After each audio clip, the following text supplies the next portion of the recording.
Howdy, partner. So you want to learn how to fix the wand on your bug sprayer? Well, you're in luck. We're going to show you today.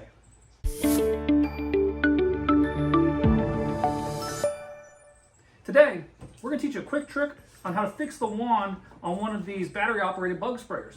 If you can, please, just take a second and hit the subscribe button in the lower right. We really appreciate those subscribers. That's what keeps the channel going. Also, likes, comments, and your questions you got about Mr. Greg's how-to, be sure to put that in the comment box. So, our channel, we try to fix little problems around the house, and this is one of them. These bug sprayer, battery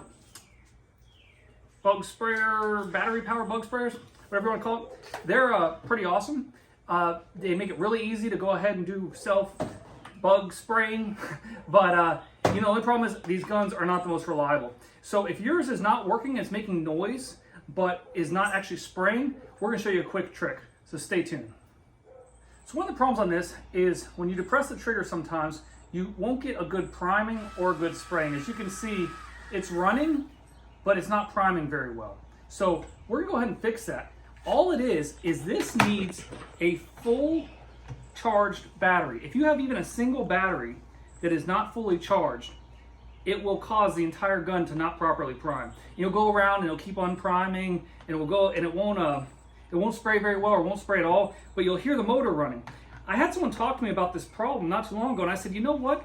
The same exact thing happened with me last time I used my bug sprayer, and I didn't know if it was just me or someone else, but once I heard it from somebody else, I said it must be common. So what we've done is we've taken a Energizer battery here that I already threw in there that was a little low on a charge, and I'll show you here. We have another video we're putting out on how to test household batteries, but you can see that this one's on the replace. So just having one low battery, we're going to replace that with a fully charged battery. You see is good. So we're going to take that. Remember how your batteries were sitting in there properly. And then we're going to put that in. And then we're going to screw it back down with a simple Phillips head screwdriver. I know this sounds kind of simple, but the thing is, when I had somebody bring it up to me, and also when I did the same thing, I thought, why is it not priming? And I didn't realize that even though it's making the noise, if it does not have full voltage, this thing needs all 4 fully charged AA's, or else it's not going to work.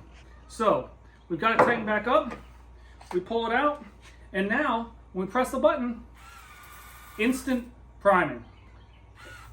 That easy. So hope this helped you out. Hope to save a little bit of time, and you didn't have to go out and buy a new bug killer. I don't know if this is just Spectracide, but I think that this wand is the same on all of them. Remember, keep those batteries fully charged, and it should work. Again, thanks for tuning in, Mr. Greg How To. Be sure to like, comment, and subscribe. And remember, if I can do this, you can too. Thanks for watching.